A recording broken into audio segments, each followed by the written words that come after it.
Hello दोस्तों, स्वागत है आपका एक नए क्लास में। आज के इस टॉपिक में हम लोग बात करने वाले हैं किसी पतले लेंस की फोकस दूरी के लिए न्यूटन का सूत्र। ठीक है, ये बहुत इंपॉर्टेंट है और आप मान के चलिए लेंस चैप्टर से 3 ही डेरिवेशन आते हैं, 2 हम आपको करा चुके हैं, तीसरा ये है। तो यानी अगर आप इस डेरिवेशन को भी तैयार कर लेते हैं 5 नंबर आप बहुत आराम से पक्के कर लेंगे। ये है न्यूटन का सूत्र। इसे हम लोग देखें उससे पहले हम लोग आपको चलते हैं व्हाइट बोर्ड पर और समझाते हैं किस तरीके से आपको इसका चित्र बनाना है। बहुत ही आसान तरीके से हम आपको बता रहे हैं। सारी पीडीएफ इकट्ठी करके BDK1012 टेलीग्राम पे पड़ जाएंगी। देखिए, सबसे पहले आपको एक पतला लेंस बनाना है। ठीक, क्या बनाना है भाई? पतला लेंस बनाना है। लीजिए सर, एक पतला हम लोगों ने लेंस बना लिया। सिर्फ चित्र समझ लीजिए, बाकी समझ में आ जाएगा। ठीक है, अब जब ये जाहिर सी बात है पतला लेंस है तो इसमें 2 पृष्ठ हैं, एक ये वाला पृष्ठ है और एक ये वाला पृष्ठ है। इसके सामने हमने रख दी है एक वस्तु। ठीक भाई, वस्तु का नाम कुछ भी मान लीजिए, चलिए ओ डैश हमने मान ली वस्तु। वस्तु से भाई 2 किरणें निकलेंगी। एक पहली किरण, ये देखिए पहली किरण आई, ये देखिए पहली किरण आई और यहां से गई। ठीक, दूसरी किरण जो है वो इस तरीके से आई और यहां से गई। क्या मतलब है सर जी? समझिए, यहां पे 2 पृष्ठ हैं। देखिए, एक तो ये वाला पृष्ठ है, एक ये वाला पृष्ठ है, तो फोकस भी 2 होंगे।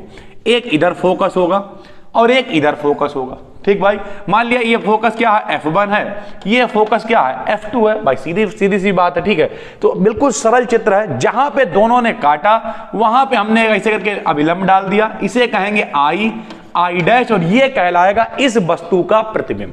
सरल में बताइए, सबसे पहले क्या है? एक लेंस है। लेंस के सामने क्या रखी है? वस्तु। वस्तु से कितनी किरणें आई? 2। पहली किरण सीधी गई, टकरा के कहां से गई? फोकस से। दूसरी फोकस से गई, फिर कहां चली गई? सीधी। जहां पे काटा उसे क्या कहोगे? जहां पे काटा उसे क्या कहोगे? उसे कहोगे वस्तु का प्रतिबिंब। वस्तु थी सीधी, प्रतिबिंब कैसा बना? उल्टा बना। कोई दिक्कत? वस्तु तक की दूरी को हम लोग क्या मानते थे? बहुत सारे लोग हैं यू मानेंगे, लेकिन हम लोग यहां पे अलग तरीके से डेरिवेशन करेंगे। F1 है तो यहां तक की दूरी आप F मान लो, F2 है तो F डैश मान लो, यहां से लेके दूरी X मान लो और इधर वाली दूरी जो है वो X डैश मान लो। बस 4 दूरियां माननी और फॉर्मूला सिद्ध हो क्या आएगा? F डैश बराबर X डैश। बिल्कुल आसान है यार, दिखाते हैं हम आपको कैसे। यानी सरल भाषा में अगर आपको अभी भी समझ नहीं आया तो बताओ, सबसे पहले क्या है? एक लेंस है। लेंस के सामने कौन रखी है? वस्तु। वस्तु से कितनी किरणें निकलेंगी? 2। पहली यहां आके कहां से जाएगी? फोकस से। दूसरी फोकस से होके कहां जाएगी? सीधी। जहां पे काटी वहीं पे क्या बनेगा? प्रतिबिंब। सिर्फ और सिर्फ अगर आपने इतना चित्र समझ लिया, समझ लीजिए डेरिवेशन हो गया। बहुत आसान है भाई।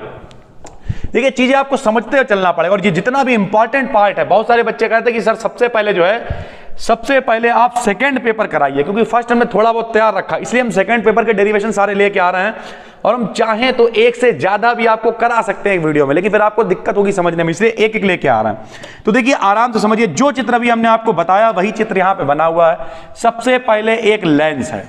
क्या है भाई? लेंस।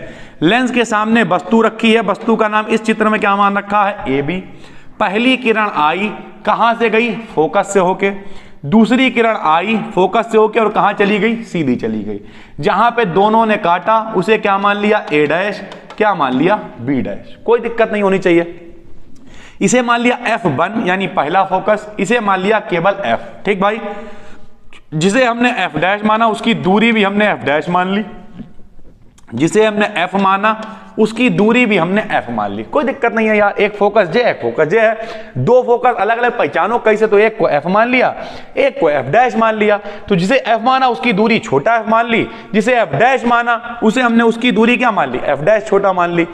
F डैश से इस वाले की दूरी X डैश मान ली, क्योंकि डैश वाला सब इंतजाम इधर, तो इधर की दूरी X डैश मान ली और यहां से ये दूरी हमने X मान ली। बस इतना ही करना है, इसके अलावा कुछ भी नहीं करना है। चित्र आपने बना लिया, लिख देंगे चित्र में एक लेंस दिखाया गया है जिसके सामने एक वस्तु AB रखी है, जिसका उल्टा वास्तविक प्रतिबिंब A डैश B डैश पर बनता है। इस तरीके से हम लोग दिखा देंगे भाई। ठीक है, अब देखो भाई, इस बहुत सरल डेरिवेशन, इसमें आपको केवल और केवल 2 चीजें देखनी है भाई। देखिए, सबसे पहले आप देखें, यहां पर आपको 4 त्रिभुज दिखेंगे। देखो भाई, एक, थोड़ा हम यहां पे इसे डार्क कर लेते हैं। देखिए, एक, ये पहला त्रिभुज है, इसके पड़ोस वाला 2 दिख गया, ऐसे ही 3 और इसके पड़ोस वाला 4। तो टोटल आपको त्रिभुज कितने दिखाई दे रहे हैं? 4 त्रिभुज दिखाई दे रहे हैं। एक बार हम लोग इन दोनों को लेंगे और एक बार हम लोग इन दोनों को लेंगे। भैया एक बात फिर बता देते हैं, जब भी कभी दो त्रिभुज एक जैसे होते हैं उन्हें कहते हैं समरूप त्रिभुज। देखिए भैया, इसमें सीधी लाइन है यानी लंब है, इसमें भी है, इसमें आधार है, इसमें भी है, इसमें कर्ण है, इसमें भी है, बस ये थोड़ा सीधा रखा हुआ है, ये थोड़ा उल्टा रखा हुआ है। तो ये वाला और ये वाला त्रिभुज है समरूप त्रिभुज। कैसा त्रिभुज है? समरूप त्रिभुज। जब भी कभी दो त्रिभुज समरूप होते हैं तो उनकी भुजाओं का अनुपात बराबर होता है। ऐसे ही ये वाला त्रिभुज और ये वाला त्रिभुज भी क्या है? समरूप त्रिभुज है। और जब ये दोनों समरूप होंगे तो इनकी भुजाओं का अनुपात भी क्या होगा? बराबर होगा। बिल्कुल आसानी से हम लोग देखना डेरिवेशन कर देंगे। बताओ, नीचे देखने की जरूरत ही नहीं, यही देखो। बताओ, सबसे पहले ये वाला त्रिभुज और ये वाला त्रिभुज समरूप त्रिभुज है, तो इस वाले त्रिभुज में लंब क्या है? बताओ, ए बी लंब है, और इस वाले त्रिभुज में ये लंब है, नाम क्या है? ओडी लंब है। लो भैया, लंब तो समझते होगे यार, जिसके ऊपर त्रिभुज बना होता वो आधार, उसके ऊपर जो सीधा वो लंब, और जो टेढ़ी सबसे बड़ी भुजा वो कर्ण। तो भैया इसमें देखो दोनों लाइन इतना समझ में आता होगा, जैसे सीधी लाइन बटे सीधी लाइन, अगर नहीं कर्ण पता है तो ठीक। बटे में बराबर में क्या लिखेंगे? आधार। आधार कितना है? ए एफ डैश, और बटे में इसका आधार कितना है? O F dash. समीकरण बना ली एक, कोई कठिन नहीं होना चाहिए, कितनी आराम से चुटकी बजाते हो जाएगा। उसके बाद जब ये त्रिभुज हमने ले लिया, अब ये वाले लेंगे। इस वाले त्रिभुज में बताओ लंब क्या है? ओसी लंब है। इस वाले त्रिभुज में लंब क्या है? ए डैश बी डैश लंब है, यानी दोनों के लंब बराबर दोनों के आधार। इसमें कौन है? ओ एफ लंब आधार है, और इसमें आधार कौन है? एफ ए डैश आधार है। इससे आसान नहीं हो सकता भाई। क्या कह रहा है? ये दोनों त्रिभुज समरूप हैं, तो समीकरण एक बना ली, इसका लंब बटे इसका लंब, इसका आधार बटे इसका आधार, समीकरण एक बना ली। उसके बाद ये वाला और ये वाला त्रिभुज ले लिया, इसका लंब बटे इसका लंब बराबर इसका आधार बटे इसका आधार। कोई दिक्कत भाई? अब यहां पे देखो, सबसे पहले बहुत आराम से आप समझिएगा, पहली समीकरण में यहां पे ए बी चल रहा है, और अपने पास दूसरी समीकरण में ओसी आ गया है। और ओसी ढूंढते हैं क्या? ये ओसी है, देखो भाई ये ओसी है, दिख रहा है, और ओसी के जस्ट सामने ए बी है। क्या हम लोग ओसी को ए बी के बराबर लिख सकते हैं? बिल्कुल लिख सकते हैं, क्योंकि आयत में आमने सामने की भुजाएं क्या होती हैं? बराबर होती हैं। देखने में भी तो लग रहा है यार, जितना मान ये है उतना ही मान ये है, यानी ओसी का मान ए बी के बराबर है। ओसी का मान ए बी के बराबर है, ठीक है भाई। तो हमने क्या किया? ओसी की जगह पे रख दिया ए बी, ओसी की जगह पे क्या रख दिया? ए बी रख दिया। देखते रहिएगा भाई। उसके बाद देखो ए डैश बी डैश है, ये देखिए क्या है? ए डैश बी डैश है। ए डैश बी डैश के जस्ट सामने देखिए कौन है? ओडी है, तो इसका मान इसके बराबर रख सकते हैं। तो ए डैश बी डैश की जगह पे हमने क्या रख दिया? ओडी रख दिया, बराबर में चलने दिया ओ एफ, और बटे में क्या आ गया? F A dash. कोई दिक्कत नहीं होनी चाहिए। देखने में लग रहा है भैया, देखो इधर भी ए बी बटे ओडी बन गया, इधर भी ए बी बटे ओडी बन गया, ये मान बराबर हो जाएंगे। बराबर कर दिए भैया, ए एफ डैश बटे में ओ एफ डैश बराबर ओ एफ और बटे में एफ ए डैश।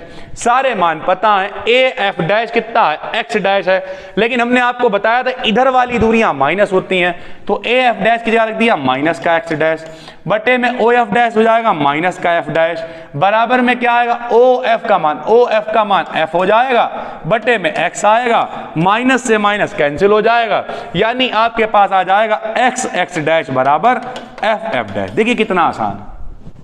सरल भाषा में आपको अगर हम बताएं तो सरल भाषा में अपने पास 1 2 3 4 त्रिभुज हैं, इन्हें लेके लंब बटे लंब आधार बटे आधार, इन्हें लेके लंब बटे लंब आधार बटे आधार, दोनों समीकरणों की तुलना कर देंगे। बिल्कुल ऐसा ही किया। ये देखिए, सबसे पहले समीकरण 1 समीकरण 2, चित्र से दोनों के मान बराबर रखे, समीकरण 2 बना ली। आप आराम से स्क्रीनशॉट भी ले सकते हैं, यहीं पे हम रुक जाते थे, साइड में रहते हैं, और दोनों समीकरणों की तुलना कर दी।